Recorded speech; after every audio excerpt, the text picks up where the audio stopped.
দুঃখ কষ্ট দিয়ে পরীক্ষা করতে চান, এগুলো আমাদের জন্য খারাপ নয়। এই দুঃখ কষ্ট বিপদ আমাদের কোমরকে সোজা করে, আমাদের পায়ের মাটিকে শক্ত করে। চিল্লায় বলেন ঠিক কিনা? প্রতিকূল পরিবেশে কিভাবে বাঁচতে হয় এই দুঃখ কষ্ট আমাদেরকে শিখায়। এজন্য মুমিন বান্দার বৈশিষ্ট্য হচ্ছে দুঃখ কষ্ট বেদনা জ্বালা এগুলোতে সে আপসেট হয় না, সে হাল ছেড়ে দেয় না, সে ভরসা রাখে একজনের উপর। চিল্লায় বলতে হবে তিনি কে?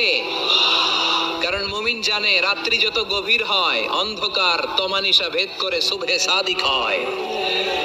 মুমিন জানে গর্ভবতী নারীর পেটের ব্যথা যেই দিন বাড়তে থাকে ওই দিনই নতুন মেহমান আগমনের সময় ঘনাতে থাকে। মুমিন জানে তার জীবনে দুঃখ কষ্ট বিপদ যত বাড়তে থাকে সুখের দিন কাছে আসতে থাকে।